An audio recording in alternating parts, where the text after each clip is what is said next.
Tahimik ang gabi. Ang tanging naririnig lang ay ang humahampas na hangin sa bintana ng kwarto ni Claire. Nakaupo siya sa kama.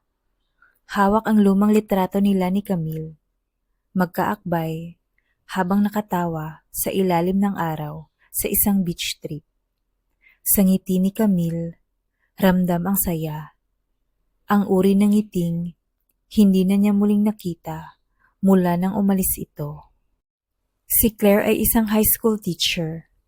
Matagal na ring may kasintahan. Ngunit ang relasyon ay parang trabaho niya. Nakakapagod.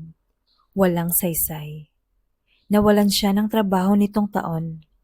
Pansamantalang natanggal sa private school dahil sa budget cuts. At sa gitna ng lahat ng paghina at pagkalito sa buhay, si Camille lang ang palaging nandyan.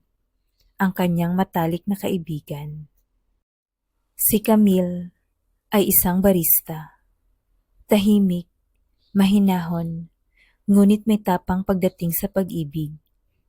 Ilang taon na rin niyang inilihim ang tunay na damdamin niya para kay Claire. Pero dumating ang puntong hindi na niya kayang magpigil. Gabi ng Sabado, nasa rooftop sila ng bahay ni Claire. Nakahiga sa banig habang pinagmamasdan ang mga bituin. Bit-bit nila ang soft drinks at leftover pizza. Tahimik hanggang sa nagsalita si Camille. Claire, may gusto sana akong sabihin. Hindi ko na kayang itago. Napatingin si Claire. Nakatitig si Camille sa langit, pero halatang kabado. Matagal na akong may gusto sa'yo. Hindi bilang kaibigan lang. Napakurap si Claire. Nagulat. Sandaling natawa na parang hindi alam kung seryoso ba ang narinig. Camille, seryoso ka ba? Ako? Pero may boyfriend ako. At saka, babae tayo, di ba? Alam ko. Alam kong imposible. Pero hindi ko na kaya. Gusto ko lang malaman mo, kahit pa masaktan ako. Kesa naman, ako lang ang laging nasasaktan mag-isa. Tumahimik si Claire. Hindi niya alam kung anong sasabihin. Hanggang sa umiling siya. Camille, hindi ko alam ang sasabihin. Hindi ko kayang suklian yang nararamdaman mo. Dahan-dahang tumulo ang luha ni Camille. Wala siyang sinabi. Tumayo siya. Sabay sabi ng mahinang, "Salamat sa pakikinig." 2 linggo matapos ang gabing iyon, bigla na lang nawala si Camille. Hindi na muling nagpakita o tumawag. Isang maikling mensahe lang ang iniwan niya kay Claire. "Salamat sa lahat, Claire. Kailangan ko lang lumayo para alagaan ang sarili ko. Ingat ka palagi." Umalis si Camille patungong La Union. Nakahanap siya ng bagong trabaho bilang barista sa isang seaside cafe. Doon, sa tabing dagat, sinusubukan niyang buuin muli ang sarili habang nililimot ang pusong sugatan. Hindi inaasahan ni Claire kung gaano kabigat ang pagkawala ni Camille. Akala niya kaya niyang mabuhay na wala ito. Pero habang lumilipas ang mga araw, lalo niyang nararamdaman ang kawalan. Wala na ang araw-araw na good morning text. Wala na ang late night kwentuhan. Wala na ang tahimik na presensyang palaging nariyan. Sa gitna ng lahat ng ito, unti-unti ring nagkahiwalay sila ng nobyo niya. Walang dahilan kung bakit. Basta na lang lumamig. Parang wala nang natirang spark. At sa paghahanap niya ng liwanag, isang pangalan lang ang paulit-ulit sa isip niya. Camille. Habang nagsusulat si Claire sa diary, "Camille, bakit ngayon ko lang naiisip na ikaw pala ang mahal ko?" Inalala ni Claire ang mga nangyari noon, habang si Camille na nagdadala ng tinolang manok noong nilagnat siya.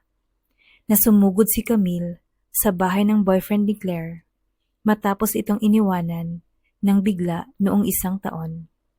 At habang palaging nasa likod ng audience si Camille tuwing may faculty presentation siya sa school. Mga alaala na akala niya'y normal lang, pero ngayon, malinaw na malinaw. Mahal siya ni Camille noon pa. Matapos ang 1 buwang pagkalito, sumakay si Claire ng bus papuntang La Union. Wala siyang kasiguraduhan kung matatanggap pa siya ni Camille, pero bitbit niya ang pusong handa na sa katotohanan. Sa kahit anong sagot, basta lang masabi niya na mahal din niya ito. Gabi na nang dumating si Claire. Sa tabi ng cafe, may isang maliit na kubo kung saan nakita niya si Camille. Nakaupo at nakatingin sa mga alon. Tahimik siyang lumapit. May dalang bulaklak at isang maliit na kahon ng brownies, paborito ni Camille. Hindi ako sanay na wala ka, sabi ni Claire. Napalingon si Camille, gulat, tahimik. Anong ginagawa mo dito? Sagot ni Camille. Hinahanap ka kasi iniwan mo ko. At doon ko lang na-realize na ikaw pala ang tahanan ko. Hindi mo sinabi yan noon. Dahil duwag ako. Dahil nakulong ako sa dapat, imbis na gusto. Pero ngayon, wala nang dapat. Ikaw na lang. Lumapit siya. Iniabot ang bulaklak. Tumutulo na ang luha ni Camille. Umiling siya.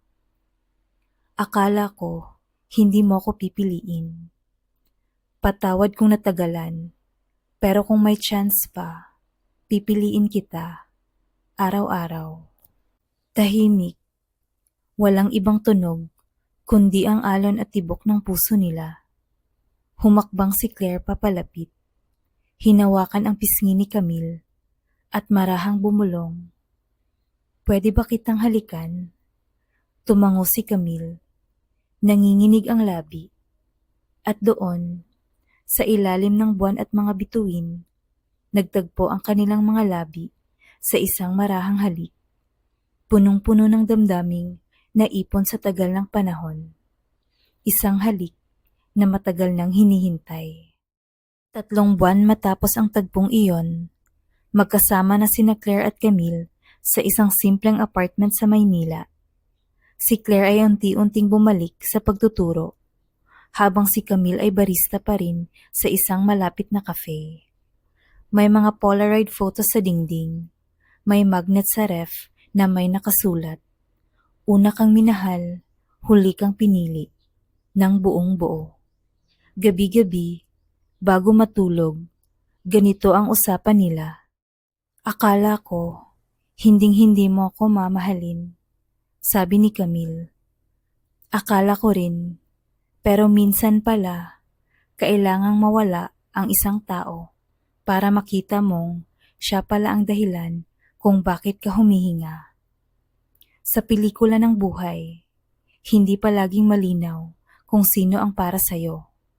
Minsan, kailangan mo munang mawala, masaktan, at matuto bago mo matutunang tanggapin ang pagmamahal na matagal nang nasa harapan mo.